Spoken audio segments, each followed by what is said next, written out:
Good morning, everyone. How everybody doing okay? Great. Ready for the session here? Okay. Thank you all for coming, and we're here for the MILCON and FSRM Comprehensive Planning Platform for Project Development. And we are very happy to have everyone here. I was going to say a dad joke or something, but I'll save you all. Anybody can see me after if they're really interested. So just a little bit about our presenters. Miss Denise Piles. Miss Denise Piles joined the Air Force Civil Engineering Center team in May 2023. As a Navy veteran and skilled civil engineer, Denise brings a wealth of experience and expertise to her role. She recently earned her black belt in Lean Six Sigma, further enhancing her proficiency in process improvement. In her current position as the Air Force's Vector Checks Program Manager, Denise has been instrumental in facilitating continuous improvement events aimed at refining the Vector Checks review process and the comprehensive planning platform. Her efforts are dedicated to elevating the programming community to a best-in-practice capability. We also have Ms. Caitlin Bevins. Ms. Caitlin Bevins is Mantech's Real Property and Infrastructure Portfolio Director and has over 10 years of experience supporting and advising executive-level leadership on real property, asset management, and infrastructure best practices and resource advocacy.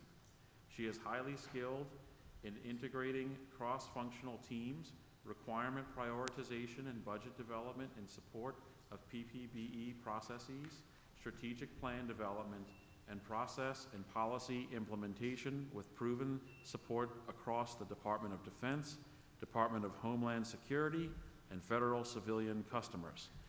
I did it. My job is done.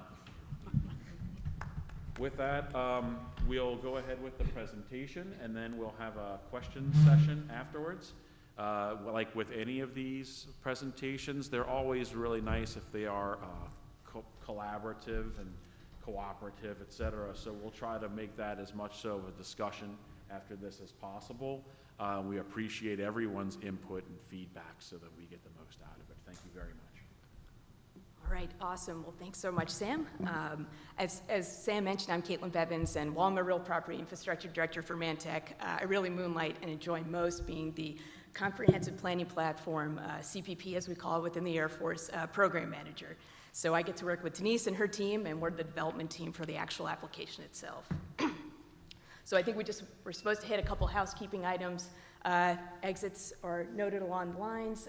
If you don't mind silencing your mobile devices, and as Sam mentioned, these are going to be available through September 1st. And thank you for our sponsors. And now we'll actually get into the actual presentation itself.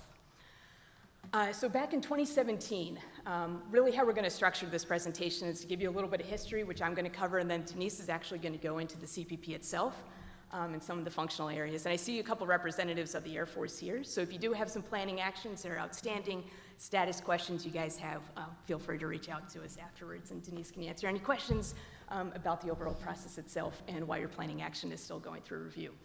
But, so we'll start really with the drivers to start off. So back in 2017, like everywhere in the federal government, the amount of backlog that we have in terms of requirements versus the budgets was just a growing gap. And the Air Force really realized that they had to improve its asset management processes, including how they were actually developing the requirements themselves. And you'll see requirements and planning actions are interchangeable as we talk through those. They've also seen that the cost estimates were going a little bit sideways potentially. Scopes may not have been fully defined, alternatives may not be fully developed, and also there's this lack of line of sight in between what was happening at the installation level and what they consider priorities and what maybe need to be considered by the Air Force at the headquarters level. So with all those drivers and obviously really needing to advocate for the requirements that they needed a new digital tool that did a few things. First was replacing hard copy plans for the installation development plans, activity management plans, and component plans. The challenge there was a lot of work was being done to develop the plans at the installation level, but as soon as they were produced, they were out of date. So they needed a way to be able to maintain the information, including inventory data, master planning type activities, requirements, overall condition, budgets, along those lines, all needs to be more interactive rather than just being PDF documents that went and sat in a shelf. Then they also needed a way to streamline the process. So what they were finding was there was a lot of different ways that requirements were being approved. Sometimes there was insight at the enterprise headquarters level, sometimes there wasn't. Sometimes what they found was actually installations and MAGCOMs needed help advocating for those requirements, and there was really no way to do that. So they needed a way to be able to actually plan for them and then validate that everything was ready for the budget to be approved. And then, as I mentioned, also that visibility. That's going to be a recurring theme that you'll hear a lot about what Denise and I are talking about. A lot of times when you hear that, you think, okay, well, this is the enterprise coming down and pushing down and telling the installations this is the only way you guys can do things. And you really lose that installation level voice. That's actually the opposite of what we're trying to do here.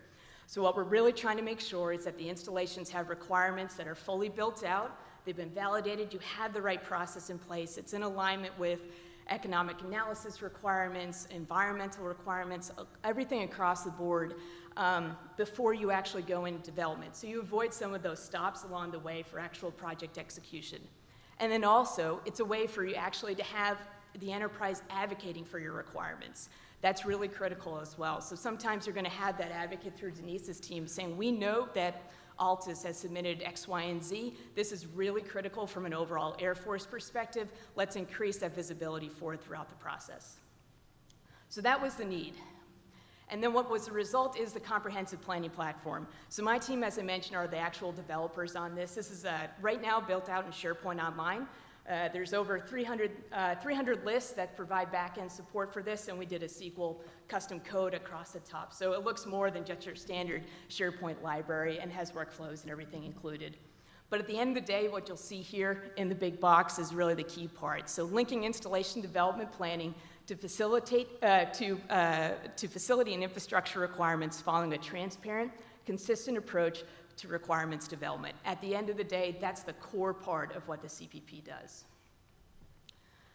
Now, as I mentioned, there's a lot of different parts to the CPP itself. Really what today we're going to do is focus on the actual planning action process, but as I mentioned, there's the installation development plans, so your district plans, component plans, activity management plans. Those can all be managed live in the CPP. You also have your requirement identification and development tools. So those are things that are help driving what your requirements actually are. So your asset viewer, right? So what is your BCI, your MDI, your PRV for all the different assets that are in your portfolio? You have candidate management. This is a way for the enterprise actually to identify potential areas of priority and progress that an installation may want to tie its requirements against. And you'll hear Denise talk about that a little bit more, along with the planning action process.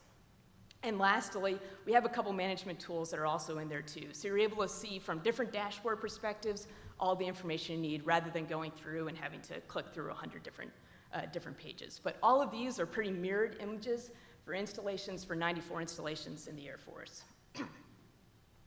So some of the benefits of the CPP itself, it's agile. So one of the things is even though it started as a proof of concept back in 2017, we're still maturing and building out. It definitely hasn't reached a sustainment level yet. We're actually going through, I think, on the installation development pages, we're in a 4.0 version of those currently right now. We're building out some more activity management plans and also really whatever's being driven at the executive level, especially what we're seeing with new executive orders coming out, new administration priorities, we have to be able to agilely address those. So for instance, we had the climate resilience component plan that was in the CPP. It had been built out over 2 years ago, building forward with that. Obviously, that's not really an administration focus right now. Installation resilience is instead. So we looked at how we could take what's already existing within the CPP, the requirements around those, and how do we rescope everything to allow the installations to continue to add their data in, but also align with administration focus areas.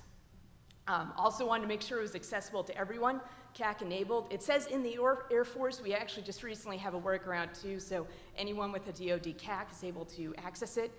Different levels, which Denise will talk about, but you're able to just view the CPP, you can have edit rights, there's a lot of different levels of what you can have. And if you're usually outside the Air Force, it's primarily just review.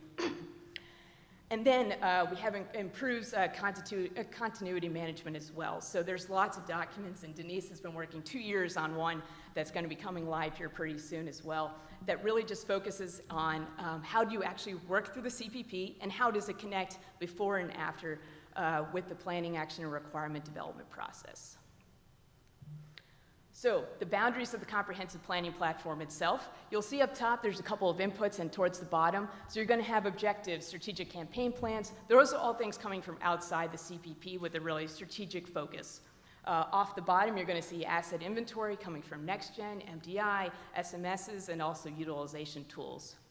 Through the middle, you'll see there's a couple key questions that really drive how the CPP works. What do I need? What do I have? All right, now what in between that, what's my gap? And then what are we going to do about it? So the guidance and the inventory are coming from external factors of the CPP. Your gap analysis is what's those digital plans that I discussed earlier. And then you're actually going to go into the requirement development itself. And that's the planning, action, and alternative process. From there, it's just not about making the actual planning, action, or requirement itself. It's also validating it. So you'll hear Denise, and in her role, talk about this a lot in the planning vector check and the scope vector check. Those are checks done by the enterprise level to make sure everything being developed has the alternatives required, has met the cost estimate requirements, scope is fully developed, and any other requirements that may be needed to be reviewed. And again, Denise will talk about that a little bit more. Once you get through that process for planning action, you hit that scope vector check's been approved. The cool thing is then it goes into the 1391 development and submission process. One of the improvements that we're working on right now actually with the CPP is to make that live connection a little bit better. Right now it's a little bit standalone, so once you hit that solid line, then you have to go and do more manual support. We're working within the Air Force right now to do some connections in with their PAD tool today. So in terms of the journey, there's a lot of words on here, but the big thing I just wanted to hit on, we started with the prototype back in 2017, and we've gone through a lot of iterations of development. Where we're looking right now into 2027 is we're finalizing some of those AMPS and component plans in the CPP. We're looking at 2.0 versions of a lot of different things that we're also going to be looking to improve off our backlog. Our biggest goal is to actually have this built in a cloud environment rather than just in SharePoint Online. That's going to allow for a lot more integration with a lot of inventory systems. That's probably one of our biggest lessons learned. I know Denise will hit on some other ones as well. But if we knew back in 2017 where we were going to be today, including having $52 billion worth of planning alternatives in the system, man, we would have loved to start more on that cloud journey a lot faster and a lot earlier in the process. But sometimes what's the joy of having a proof of concept work? It's just like, great, we have it. Let's continue to build and add on and add on. And we're able to do that within our SharePoint environment, but we're really looking forward to a time when we're in the cloud and can improve that interconnection and also leverage a lot more AI capabilities that are beyond just what Microsoft 365 provides. And as I mentioned, today there's over 4,000 users of the CPP. We have over 3,000 active planning actions that totals over $52 billion worth of planning alternatives that have been entered. Those include mainly MILCON, FSRM, over $5 million, and also a significant amount of demolition requirements as well. We're seeing this number consistently increase every month. And what's exciting to see too is that approved wedge, which means you've gone through that full process that I showed here and you're in the project funding discussion. That wedge is getting bigger and bigger every month, which means that people are going in, submitting, and more importantly, the enterprise is approving it. So now, Denise, I'll turn it over to you, talk through stakeholders, and then go on to the next sections.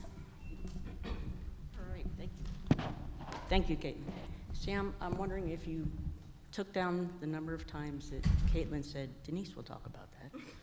Did you do that for me? Okay, good. Just setting the client up for success. Okay. As Sam mentioned, my name is Denise, Navy veteran, proud to be here. And when I say proud to be here, I really mean it because I overslept.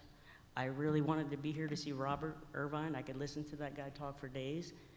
And imagine what he looked like if he worked out. If you don't mind, excuse me, I'd like to start with a dad joke because we're coming off of our requirement development workshop, which was virtual, and that's something that the Air Force folks really like to do is start with a little banter of dad jokes. So, Sam, did I just put you on the spot? You want me to tell a dad joke? I can. Okay, what did the, let me just think of a real zinger for you. All right, too slow. What did the janitor say when he jumped out of the closet? Supplies. Okay. You're all welcome. I'm sorry. I'm sorry, folks. Do you mind if I start with a joke? It's not a dad joke. Coming from me, it's not a dad joke or anything, but I did spend last week in Orlando, Florida, and I heard something on the radio on it. Are any cereal lovers out here? Anybody? No? Cool. I feel like it's okay to say this because it was on the radio, and this is coming from Florida radio station, but there's actually a cereal for impotent men, and it's called Nut and Raisin Honey. Okay, all right. Did I say I was happy to be here? MAGCOM users too are becoming a really big contingent. So. Thank you, folks. Appreciate it. Perfect. Okay, sorry about the delay here. So when we talk about enterprise planning actions, this is the tool that the enterprise can see exactly everything that is in the CPP. They can filter by the MAGCOMs, by the installations, component plans, also do keyword searches. So maybe I don't have the verbiage correct to say, but it's kind of exciting for someone higher level to be able to see everything that's going on in one snapshot. Next slide. Oh, that's me. The Vector Check dashboard, and this is what was designed actually for the enterprise reviewers. This is their one-stop shop where they can go and check, based on those numbers that you see in those little boxes, the colored numbers, which planning actions are ready for them to look at, ready to review. And they can filter down to their AMP level, or if they know of a particular installation that they're concerned with looking at, they can filter by the AMP or the installation plan, or excuse me, the actual installation itself, and they can actually export this to a PDF document to keep their track of their workload. The candidate management page, this is exciting. This is something that we really need to get better about using, and this is where we're going to the subject matter experts, the energy managers, the community planners, someone other than the programmer to help us identify what programs are really important. So this is where the energy managers could populate this page with a potential planning action for the installations. And this is something that we haven't been doing a good job of communicating, this tool. And I just got off the phone last week with the energy managers, and he wasn't aware of it, but got really excited. I said, please tell your friends. Tell your friends. Because, you know, bottom line is the programmers aren't going to go looking for extra work for themselves because they're already overwhelmed, right? Amen? Thank you.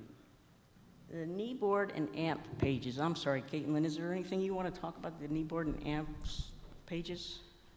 Yeah, so for the kneeboard, that's at the installation level, so it provides you a summary of what your inventory is, along with other key data points. So what we've shown there, and this is all mock data, so from our development environment, so nothing's actually real here, but it allows you to see your overall status for some of your plans. Are they overdue? Then we have separate tabs that connect in with your inventory data coming from NextGen.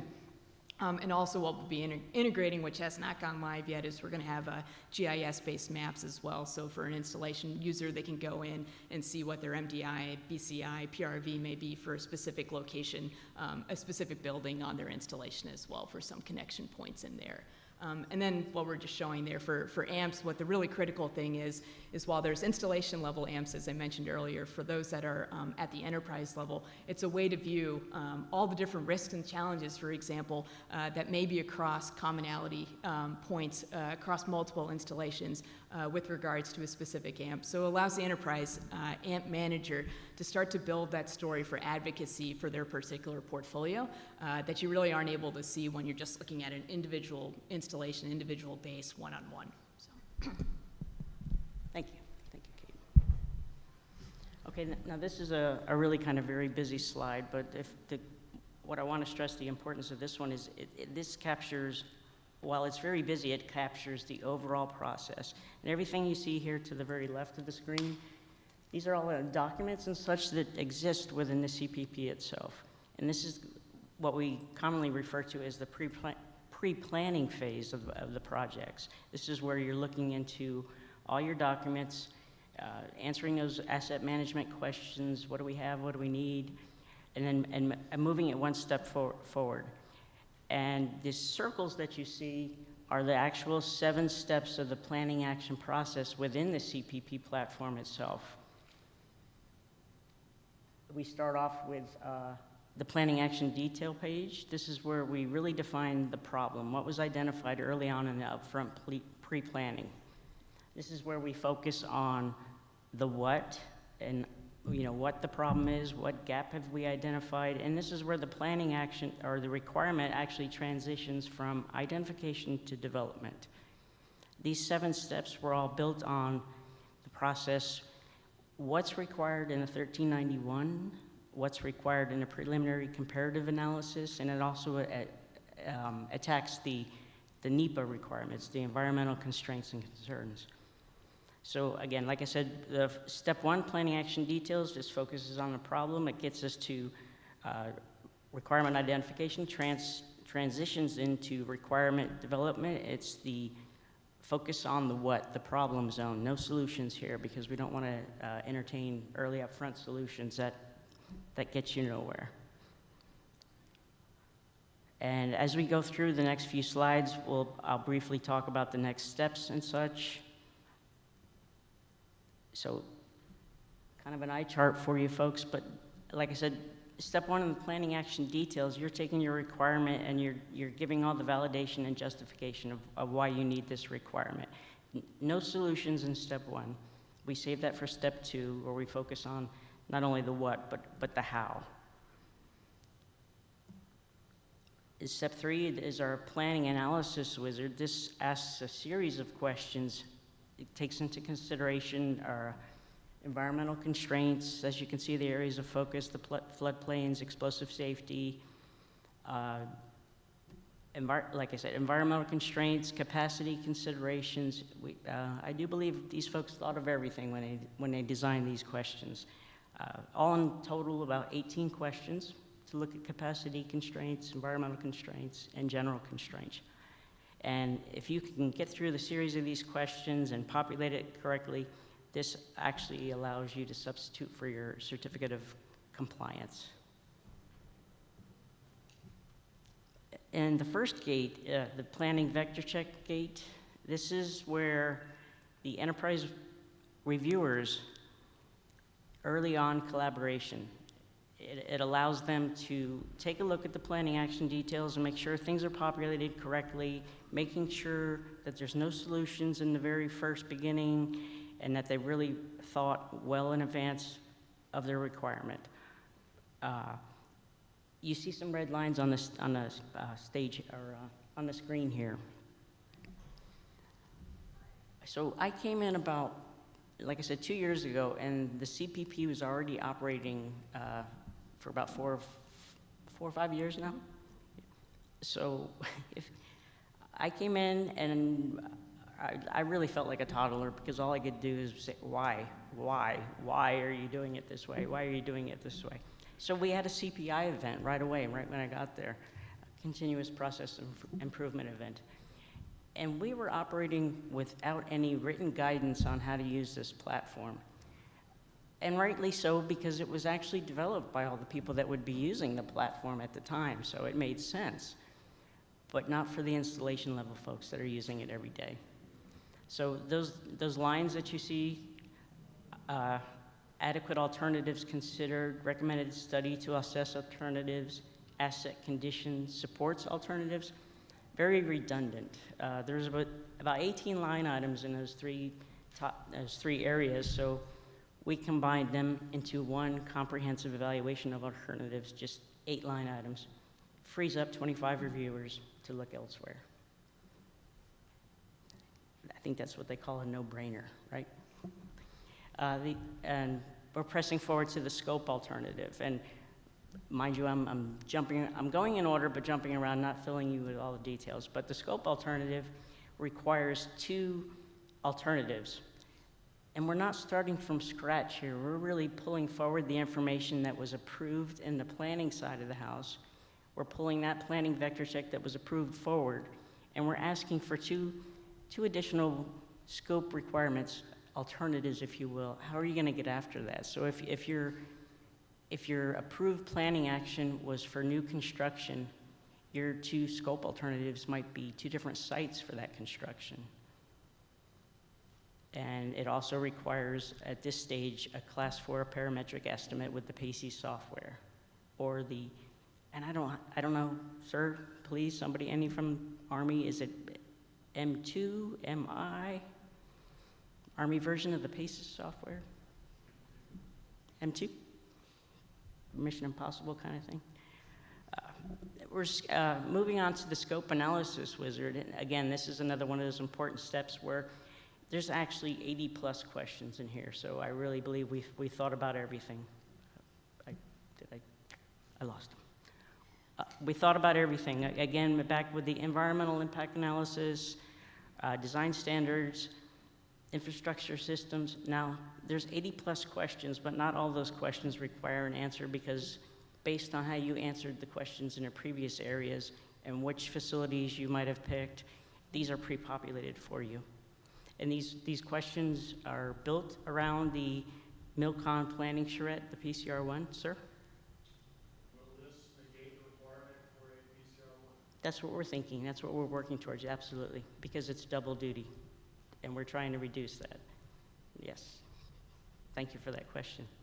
And if anybody didn't hear that, if you can, and this is in the playbook, if your installation has the manpower, because a lot of these installations are just working with like maybe one programmer. But if you have the manpower to successfully answer all these questions, provide the cost estimate, and do a really good due diligence on getting these questions populated, you don't need to go out and get a PCR1. This will suffice. It will be looked at by the enterprise reviewers. So, yes, good question. Thank you, sir. What base are you from, sir? XCF. Hey, are you here to, no. Yes, thank you. Okay, so is it, something I learned from the requirement development workshop last week was that, well, I know Mr. Nelson, he uses this website as a proof, if you will, of all the, he uses it to go to higher headquarters to get things changed. And what he recently got changed, and please correct me if I'm wrong, the economic analysis, that was always a bone of contention in the CPP. When is an economic analysis, completed economic analysis due? That was a hard question to answer. So now they've raised the limit for new construction from not 2 million, but now to 9 million. And they were able to do that because of the due diligence that we were doing here in the scope, in the CPP. Am I not correct, sir? I'm not sure on that one, sorry. Can I have your name, please? Rob? Rob? Okay. Did you write that down, Sam? Okay. Okay, so here you see a number of areas that are up for review, and we're streamlining these review areas as well. Okay, here we go. Lessons learned. Take it from us. Don't try to operate the CPP without a playbook, the business rules. And I haven't discussed this with Caitlin, and I promised her I wouldn't embarrass her, but if this thing interests you in any way, shape, or form, if you act now for 3 easy payments of, I'll throw in a copy of the playbook because I really think it's going to save the day. Not just because I wrote it, because I really poured my heart out into it because of all those why questions. So when we talk about streamlined processes, you have good data. Why aren't we using it? So for the data that exists for the sole purpose of providing solutions, for example, a dorm master plan that gets updated every 5 years and it comes with a solution, why aren't we using it? We were still getting the basis to put in 4 alternatives, even though they have a dorm master plan. Not anymore. We're going to go streamline, just use what's in the master plan, follow those suggestions. We have good data, let's use it. And something that we did last October, I want to say that in the Air Force, we have a pest control SME, we got a project programmer, not a programmer, but a project management SME, but we're missing that component in the middle. We're missing a programming SME. So I've advocated for that, and we're going to get one, and I'm really excited about that. But in the meantime, a way for the programmers to communicate with each other, we developed this programmers Teams channel, and it's really been great. Engaging with the programmers, they ask questions of one another, and it allows us to communicate with them. And even Mr. Mike Nelson from Higher Headquarters, he has been using the tool as well, and it's really neat to see other folks and other SMEs getting on board and answering questions for the programmers. When we launched this in October of 2024, we just had about 190 folks on, and today we have over 450 something. So every time we seem to do a webinar of sorts, it gains attraction, and we get more people requesting to be on board. So really excited about that. And I think Caitlin's going to wrap up with this one right here. I'm not touching anything. Unlike you. Afraid to touch it. Yeah, so thanks, Denise. And just a couple of things that we're looking for in the future. As I mentioned, that enhanced connectivity.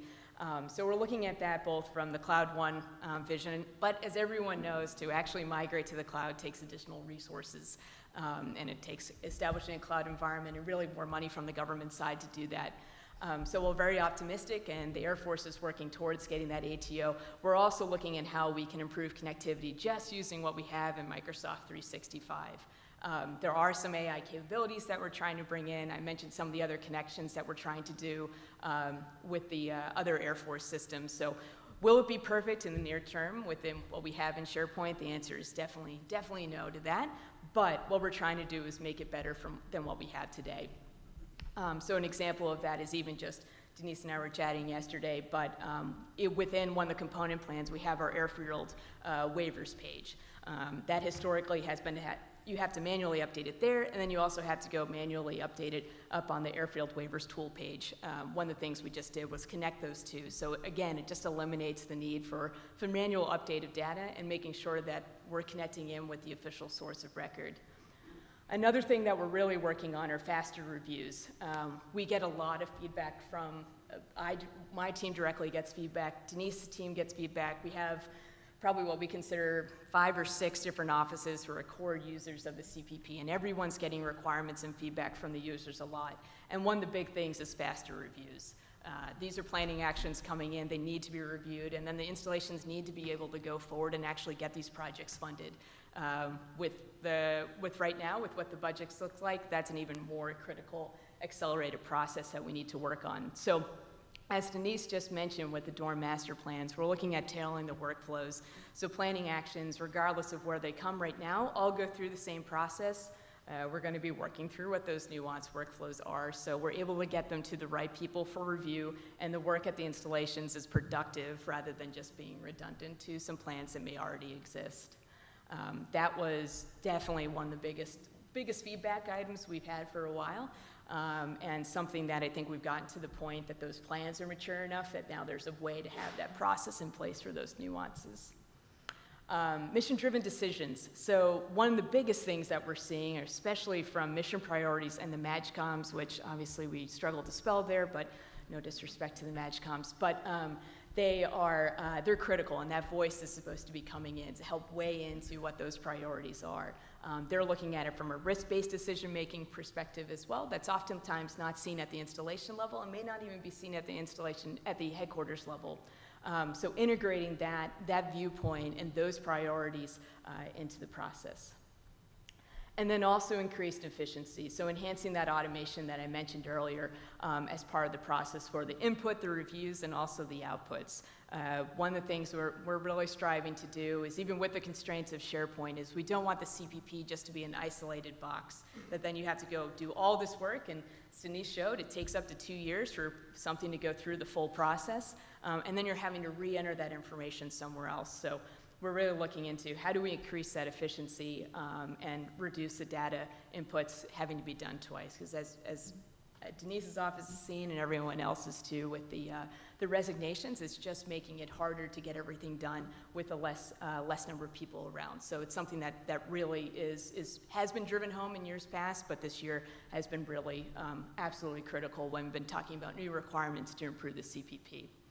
So really, with all that said, the one thing that we do say, and I mentioned at the beginning, that the CVP, even though it's built in 2017, is definitely not in a sustainment mode at this point. It's continuing to evolve. It's really the partner, the tool next to the Air Force. So as the Air Force continues to improve its asset management processes and policies and documentation, the CPP is growing along with it. It's always going to be improving and evolving, and also taking in requirements and process improvements that are coming from installations, MAGCOMs, and the enterprise level, with the goal, again, to make sure that those mission-focused requirements are up for funding. So I think with that, that's our presentation. Thank you. And let's pray that we don't run out of clouds before we get to the cloud. Amen. With that, take any questions from the audience here? Anyone? Yes, yes, ma'am. So you're talking about having all of this kind of be essentially like one place to keep all of these plans. Is this going to change? Are you wanting to change how those plans are done? You mentioned as they finish, they're essentially already out of date, and then you just keep it as a living document updated. But is there a way, I guess the overarching question is more so like, is there anything in here that's supposed to identify problems before they become problems? Or is it just, hey, this broke, now we need to fix it? Like, that side of asset management. Because, like, I know that's been a big focus the last few years, is trying to predict what's going to break instead of just trying to play catch up because we don't have the money for that. Is there, like, this seems like it's kind of after we've already identified the problem and just validating to get the project done. Is there, like, in those early planning actions or whatever, is there a way to identify the requirements before the requirements? Yeah, absolutely. So those asset management plans, the AMPs, are intended to do that. So they're intended to start to identify those problems before they actually become requirements. So if you look at the overall planning process, that is definitely in the pre-requirement identification phase. So those AMPs, for like TNAP facility, the goal of the CPP is to take what's already being done and the data already being collected, which is all that pre-information, right? So you're looking at your inventory data, your priorities, your utilization rate, all those things are just now being captured in the CPP. So all the information being captured in AMPS today will just be in a spot that you can say, okay, we're doing this on a 3-year rigor, let's just say, but by year 1.5, something dramatic has changed, our priorities have changed, the mission has changed. You can actually go into your TNAP AMP, let's just say as an example, and make those changes rather than waiting for the next cycle. So you really are supposed to be identifying all those issues, all the challenges, your constraints, all of that in the CPP before you then even get to that planning action part of the comprehensive planning platform itself. And that's a great question, and I appreciate you bringing that up, because there's asset management, and that should be a year-round kind of thing, and that's where I always, when I first got here, struggled with that, because I believe that everything you own on that installation should probably be in this site. And just, we have planning actions that can be archived. They get off the enterprise reviewers, they get off their dashboard, they're just sitting there waiting for another cycle because they're not really important, if you will. So that's what we really need to communicate with the installations, to archive planning actions. It's not a nuclear button like it was not so long ago. When you archived, it actually erased all the work you had put into it. So asset management year-round, and then there's this competing for the cycle for funding and such. So yes, we're definitely taking a look at that, and I think that's going to be a big thing that they're looking into real soon here, is asset management as a whole, one place for everything, bringing up the problems, making sure the BCI and all these things, all these other data sources talk to one another so that we can invest in the sweet spot. And I think that's the question you were after, ma'am? Kind of. Before they become a problem? Right. So I worked a lot with the new manager before she left on, or moved jobs, wherever she went. She's there in spirit.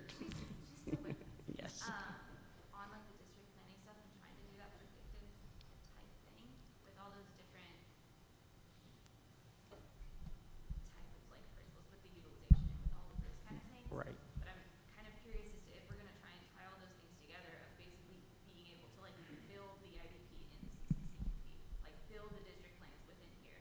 If we're tying together like the GIS data, tying together the like bringing in Tri-Riga data so that we're not like duplicating what we put in Tri-Riga and then putting it into like CPP, like building it all in one place and then keeping it in the same thing so that we can like actually have one full start to finish asset management system that actually talks to each other.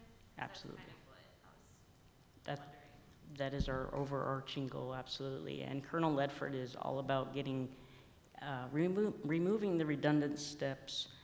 He's got some AI SMEs that he's brought on board to help with that. So it's an exciting time to be part of the CPP, in my view. I'm no longer asking all those why questions. I've got some answers, but now, and again, this is why we have the Programmers Teams channel, because it also, we take input from the field, how, they're using the tool every day, so why not listen to them? You get those folks involved up front and helping us make it better. So I appreciate your questions, ma'am. Yes, sir. Kind of piggybacking a little bit on that, so is this basically Air Force focused, meaning you said there's 1,400 installations, or what, is that all Air Force installations, or are there other services that you're partnering with? When I think about process property management, we have a database called HQIS, which tracks all our facilities. Would a system like this pull from that, so if you're gonna have all your portfolio of facilities in there as a command, would that be great? Yes, what we presented was what the Air Force is using right now, but I think the overarching goal is everybody. Yeah, and actually, it's a well-timed question, sir. So, yeah, 94 installations in here include joint bases, Air Force reserves, and also active duty installations for the Air Force. But, and I'm very familiar with the HQIS, so the idea here is that, yes, if you were to have a different iteration of this, you would be pulling in from your real property inventory system. So when the woman over there mentioned Next Gen, Tri-Riga, same thing. The vision is definitely to have a spot where you're pulling in your inventory, you're able to do your planning requirements through, and then it's able to circle back into your inventory system, tying in also your project development and everything like that. What we did find out a couple weeks ago was DoD released guidance saying that they're going to be moving towards having one master planning platform for all the agencies, right, within DoD. So it's a common picture, and the Air Force's pitch right now, based off of what they've developed for the CPP, is that should serve as the master planning example of master planning platform that would be used across. Anything built like this could absolutely be nuanced to the different branches as well. Thank you. Yes. Have you had any success in getting over the human element of data input? Errors with that, or just good data? Yeah, I think it's a lot of manual review right now. So one of the constraints that when we initially started building this out, when it came to SharePoint lists itself, is you're really limited by the number of rows of data that you can have. So that was one of the biggest constraints. And obviously talking about assets in the Air Force, right, you're talking about hundreds of thousands, way beyond what a SharePoint list can maintain. So we've had to really think around ways to avoid having manual hand jam of information being incorrect in there.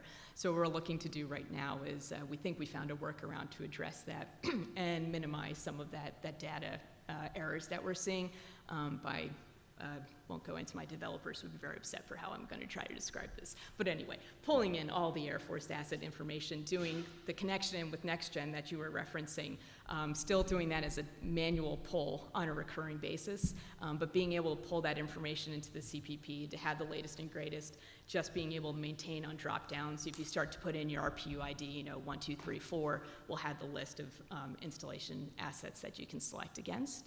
But really, it's a lot of it, even when it comes down to entering cost estimates, for examples, there's just a lot of that review process that has to go into it.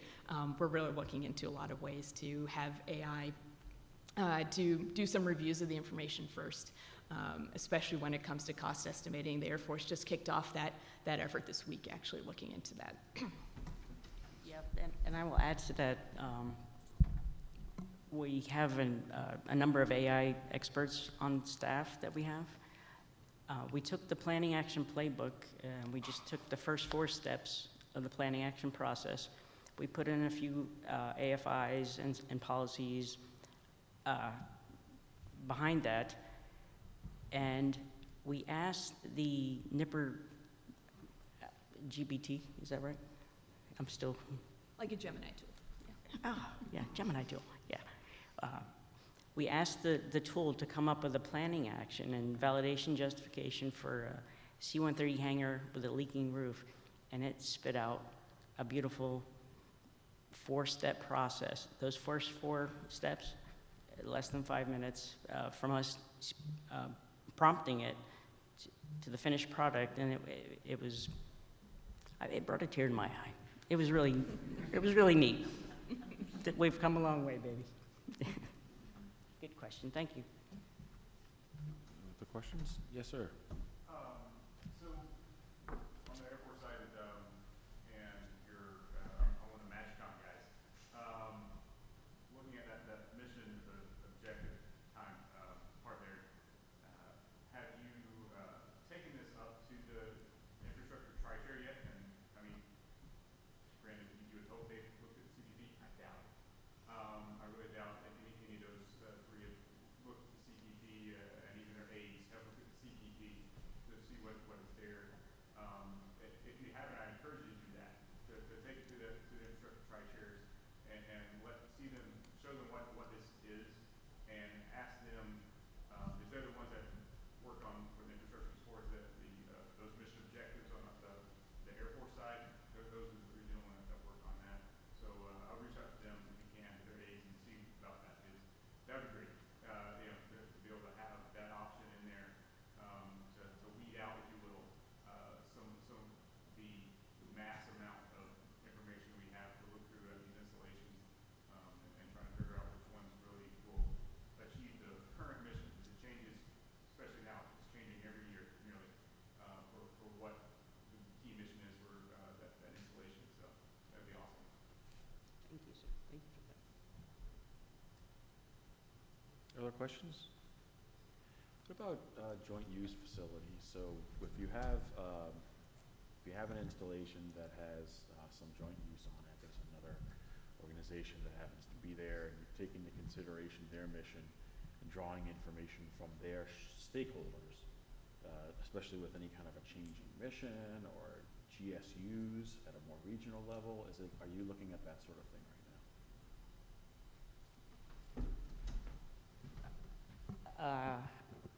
I don't know that I had the experience to speak to that, but I will say that we do have engineering objectives that we choose from, and I know right now one of our big push is the I2AP, and it's got some pretty stringent deadlines to get things done. So if the installation selects one of the 3 mission objectives that are within that I2AP, that gets looked at first, and then if it directly aligns with one of the key actions within the I2AP, it'll populate that field as well. And this is more work for Caitlin. I'm sorry, you're busy. So that's the way we're tracking that. But as far as tri-service, or Kate, can you address that, please? Yeah, and for actually incorporating other requirements, let's say from the Army or Navy and at a joint base, those actually aren't fully incorporated. What we've done for the moment now, especially at those joint bases or somewhere where they have a significant stakeholder, is given them access to the CPP. So they can see how the Air Force is proposing requirements for the installation, understanding the process that's being used, so that they can work with the installation planners from the installation. So if it's an Air Force funded requirement that's coming in, they understand the process itself. So to my knowledge, we don't have anyone that's hands-on outside the Air Force group. So, but it's a great question. Any other questions? No? Well, thank you very much. I appreciate it. Thank you. Thank you. Great presentation.